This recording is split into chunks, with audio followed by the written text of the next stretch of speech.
स्वामी जी, क्रोध के अनुसंधान में मैं पूछना चाहता हूँ। यस, वो दादा ने जो डेफिनेशन बताई गुस्सा और क्रोध, ओके। उसका जो डिफरेंस बताया, तो हमारे स्पिरिचुअल साइंस में क्या क्रोध और गुस्से का क्या कोई ऐसा बताओ ना कोई। उन्होंने सिंपल बताया है कि क्रोध और गुस्से में क्या फर्क होता है। गुस्सा का मतलब होता है जिसमें आप इन्वॉल्व नहीं हो, वो नहीं। गुस्सा हो गया। क्रोध का मतलब होता है यू आर इन्वॉल्व, तो वो क्रोध हो गया। और इसीलिए दादा भगवान ने बताया जिसमें हिंसक भाव और ताता है इसको क्रोध बोलते हैं, जिसमें हिंसक भाव ताता नहीं है इसको गुस्सा बोलते हैं। यही डेफिनेशन उन्होंने दिया है। यस, यही यस यस बस। यस कोई नहीं। तो बात हम लेकिन वही करते हैं ना, अगर हाँ, प्रकृति से गुस्सा हो गया, अगर आप इससे सेपरेट है तो गुस्सा है, इन्वॉल्व हो गए तो वो क्रोध हो गया, तो उनके लिए आप जिम्मेदार हो गए। अगर इन्वॉल्व नहीं हुए तो आप जिम्मेदार नहीं है।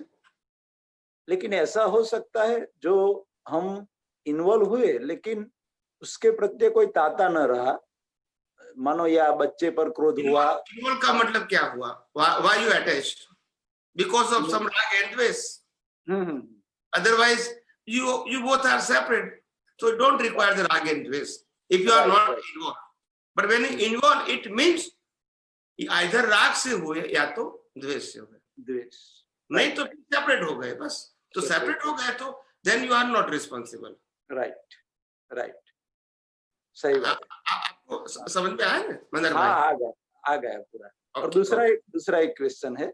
दूसरा एक क्वेश्चन है, जब भगवत गीता में लास्ट अध्याय है ना, उसमें जब गीता जब पूरी करते हैं कृष्ण भगवान, तब एक श्लोक है जब मैं बोलता हूँ, हे अर्जुन, तू બધા જ ધર્મો છોડી અને મારા શરણે આવ, હું તને બધા જ પાપોથી મુક્ત કરીશ।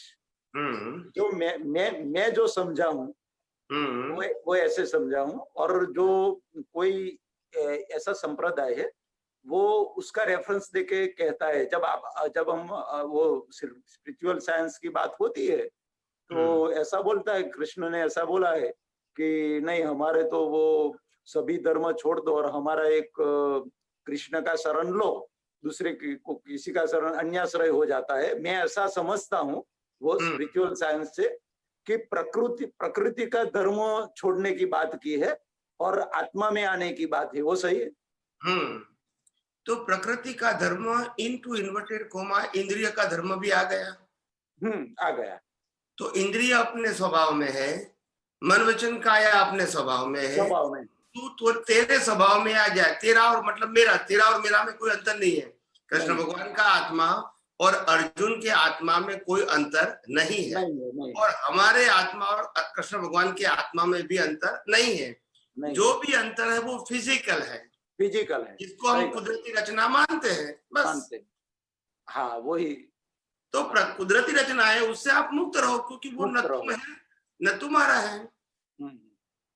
तो प्रकृति का धर्म मत अपनाओ, वो आत्मा का अपने धर्म में, स्वधर्म की बात है। मतलब प्रकृति के धर्म को अपना धर्म मानने की जरूरत नहीं है। वही अन्याश्रय है, वही अन्याश्रय है। प्रकृति को देखने का काम है, बोलने का काम है, क्रिया करने का काम है, मन को सोचने का काम है, कान को सुनने का काम है।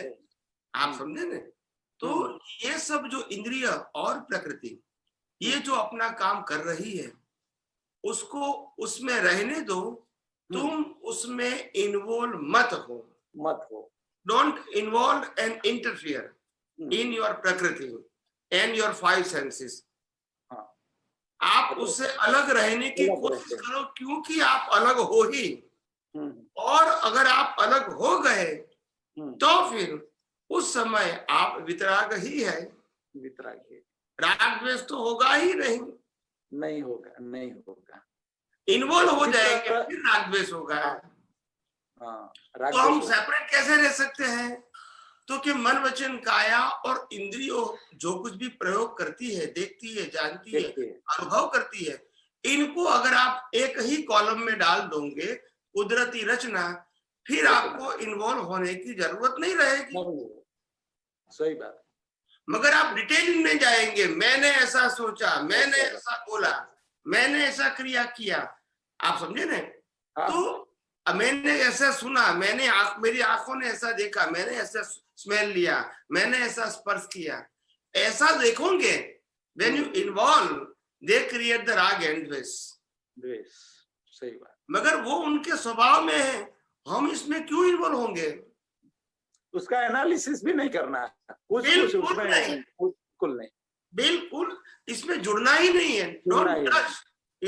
डोंट ट्रस्ट प्रकृति, because it is already controlled and governed by the law of nature from birth to death, and you are totally separate. Then why you involve unnecessarily? Right. When you involve in a prakriti, they create so many confusion in your life. Because your mind, speech and action is always क्या होता है? परिवर्तनशील, changeable. अगर आप इसमें involve हो जाओगे तो आप भी डिस्टर्ब हो जाओगे, कभी खुश होगा, कभी नाखुश होगा, कभी शांत होगा, कभी गुस्सा वाला होगा, कभी हंसेगा तो कभी रोएगा, कभी सुखी होगा तो कभी दुखी होगा। भाई ये तो होने वाला ही है, ये तो प्रकृति का स्वभाव है। मगर प्रकृति का स्वभाव न मेरा स्वभाव है और न ही मैं हूं, और इसीलिए इसको इसमें इन्वॉल्व होने की आवश्यकता नहीं है। और यही स्पिरिचुअल साइंस आपको कहता है, यू बोथ आर सेपरेट। इसीलिए कृष्ण ने बोलना पड़ा कि हूं तने बधा पापोथी मुक्त करीश।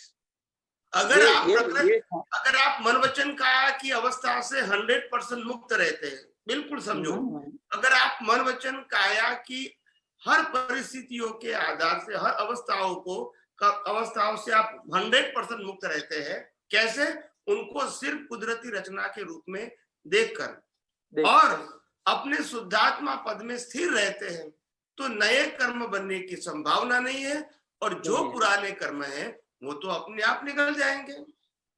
और कोई पुरुषार्थ करने की आवश्यकता है ही नहीं। सही बात है, सही बात। जय सच्चिदानंद, जय सच्चिदानंद।